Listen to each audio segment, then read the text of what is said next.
Have you ever set your alarm for 5 a.m. with big plans, only to hit snooze and wake up at 8, feeling guilty?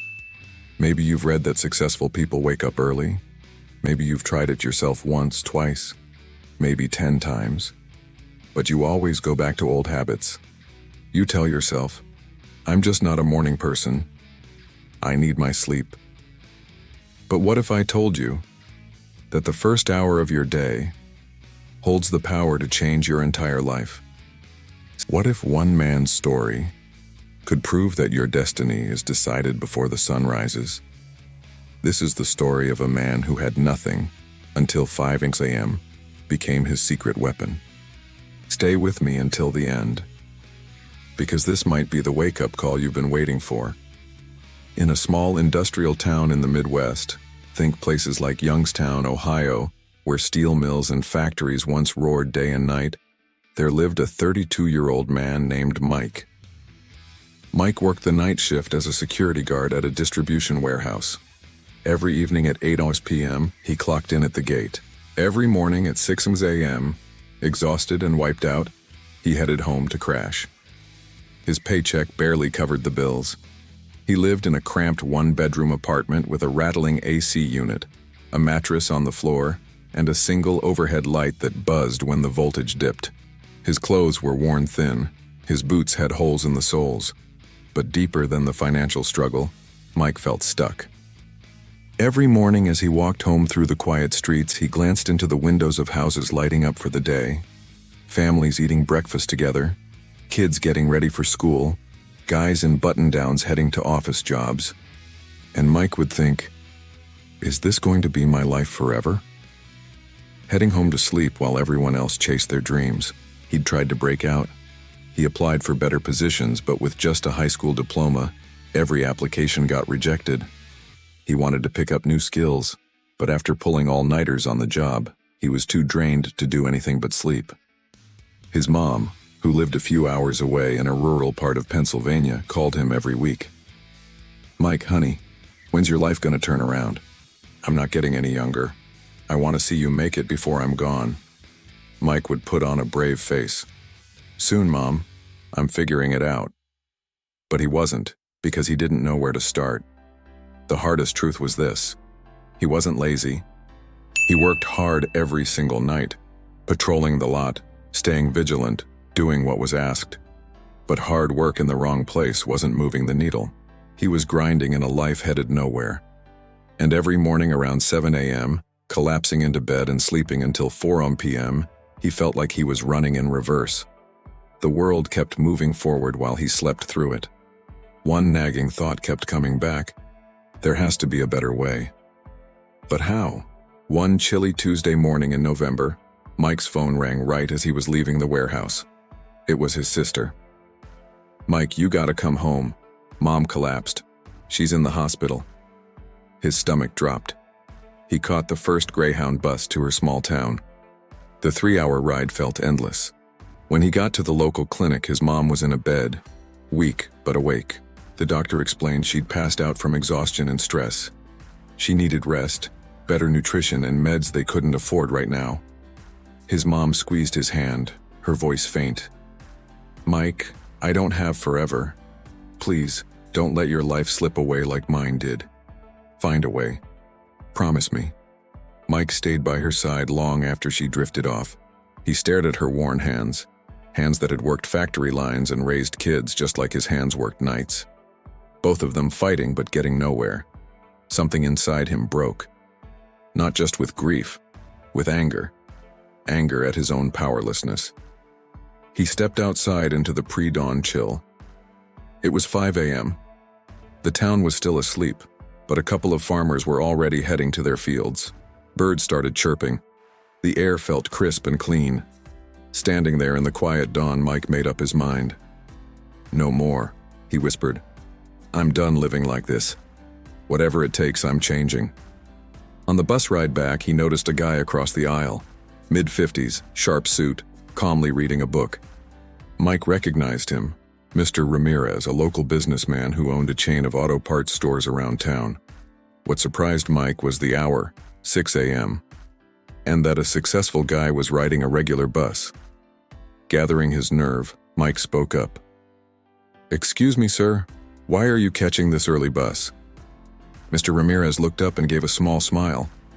"Because I wake up at 4:30 every morning. I use the quiet time to read, think, and map out my day before the world starts moving." "But don't you need more sleep?" "I'm in bed by 9 p.m., 7.5 hours, plenty." Mr. Ramirez studied Mike's worn-out face. "Night shift?" "Yeah, security guard." "And you sleep?" 7 a.m. to 4 p.m. usually." Mr. Ramirez nodded.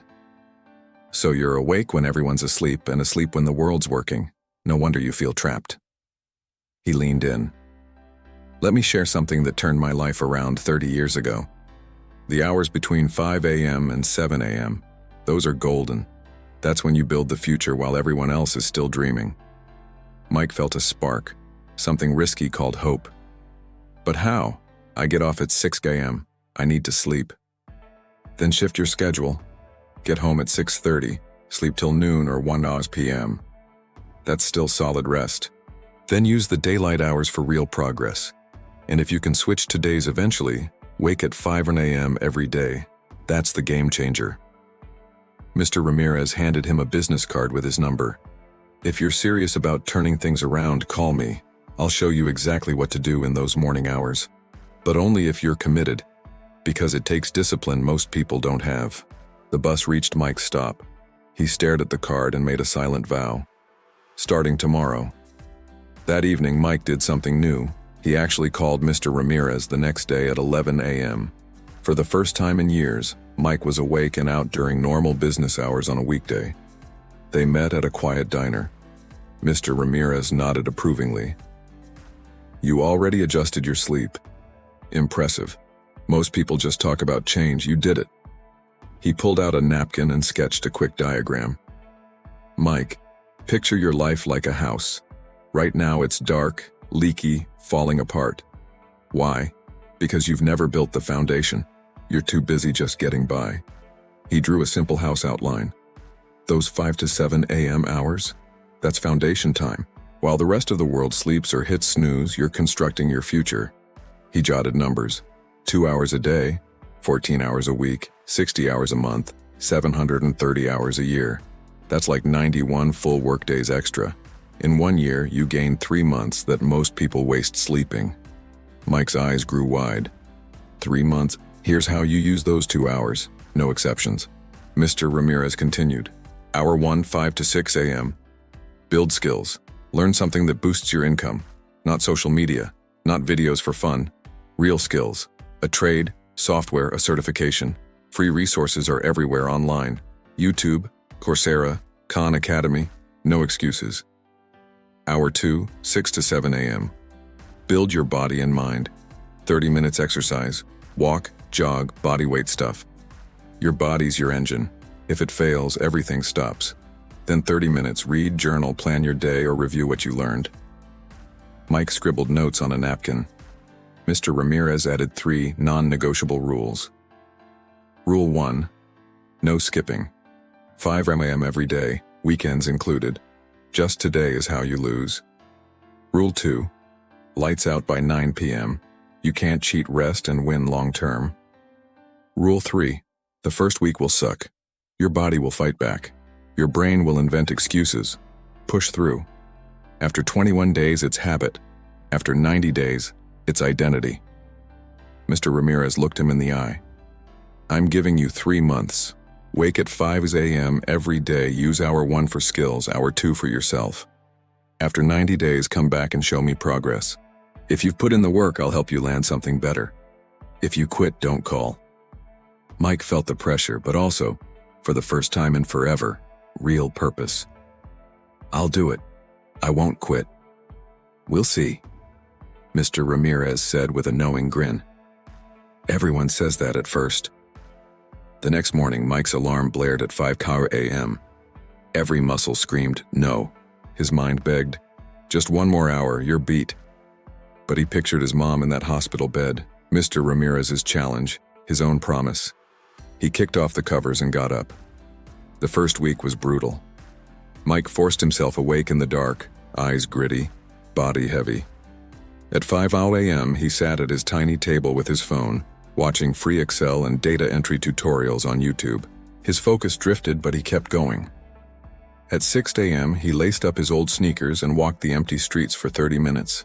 Then he read articles on basic bookkeeping, a skill he picked because every company needs it. By 7:30 a.m., he crashed, slept until 2 p.m., got ready for his night shift. The routine repeated. It was grueling. It was isolating. No one got why he was doing it. But around day 20, something shifted.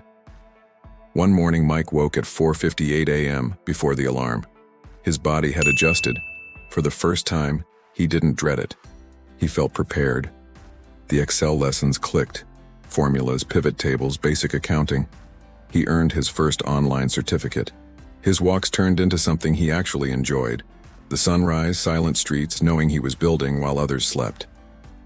By month 2's end, Mike had finished 3 online courses in Excel and intro accounting. He dropped weight from consistent walking. His mind felt clearer. Confidence crept in. Co-workers started commenting. "Mike, you look different. Healthier. What's up?" He'd grin. "I'm rebuilding my life 2 hours at a time." In month 3, he put it into action. He built a simple Excel tracker for warehouse inventory. The company had never organized it well. He showed his supervisor. The guy was impressed. "Mike, where'd you learn this?" "I wake up at 5 a.m. and teach myself." Word spread to the warehouse manager, then the owner. On day 87 of his 5 a.m. commitment, his supervisor called him in. "Mike, we're growing the admin side. We need someone who knows warehouse ops and has basic bookkeeping. Day shift, double your pay. It's yours if you want it." Mike stood there, stunned. 3 months earlier, he was a burned-out night guard, now an office role. "When do I start?" "Next Monday." That night, Mike called Mr. Ramirez. "Mr. Ramirez, I stuck with it. 90 days straight, no misses. And today I got promoted." Silence, then a warm, proud tone. "I knew you had it in you. You had that look, the one that says ready. But don't stop at 5 a.m. That's not temporary, that's your new normal." "I won't. This is who I am now." 1 year later, Mike was the lead bookkeeper at the company. He'd saved enough to move his mom closer, get her good doctors, and rent a solid 2-bedroom place. Every morning at 5 a.m., he still rose. Not out of obligation, but because those 2 hours were untouchable. That's when he studied new software, read business books, planned ahead. Co-workers would tease, "Mike, you've made it. Why still up so early?" He'd smile. Success isn't a finish line, it's a daily habit, and mine starts at 5 a.m. Friend, Mike's story proves something real. Your life can shift. Not someday. Not when things get easier. Right now, starting tomorrow at 5 a.m. Here is what most miss. The gap between where you are and where you want to go is not a talent, luck, or even raw effort. It's what you do in the hours when the world's asleep. Between 5 a.m. and 7 a.m., it's silent. No texts, no calls, no chaos. Your energy's fresh. Your focus is sharp. That's prime time to change your path. Top performers get it. CEOs, athletes, entrepreneurs wake early. Not because they're born different, because they know owning the morning owns the day. So here's your challenge. The same one Mr. Ramirez gave Mike. Step 1. Tonight, set your alarm for 5 a.m. Not 5:05, not 5:10, exactly 5:00. Put your phone across the room so you have to get up to shut it off. Step 2. Pick one thing to build in your first hour. A skill, side hustle, online course. Commit to it for 90 days straight. Step 3. Guard your 9 p.m. bedtime. Cut late night scrolling. Skip the extra episode. Sleep isn't the enemy. Wasted nights are. I promise. Wake at 5 a.m. every day for 90 days and use those 2 hours on purpose, and your life won't look the same. You might not get rich overnight or land a dream job tomorrow, but you'll become stronger, more disciplined, more capable. And that version of you can do anything. Mike started with nothing. No fancy degree, no network, no cash. just the decision to wake early and build. You've got more than he did. You're here reading this, which means you have internet, some education, and access to endless free tools. The only question left, will you use it? Or will you hit snooze tomorrow and wonder 5 years from now why everything stayed the same? If you're ready to join the 5 a.m. club, drop a comment right now. What will you build in your first hour tomorrow? Let's keep each other accountable. I'll be reading them. Share this with someone who keeps saying they want change but never starts. Maybe this is their spark. And if you want more stories like Mike's, real people, real strategies that actually work, stick around. Remember Mike's line, success isn't a destination, it's a daily practice. And that practice starts tomorrow at 5 a.m. Will you be up? Your future self is waiting on the other side of that alarm. Don't keep them waiting another day.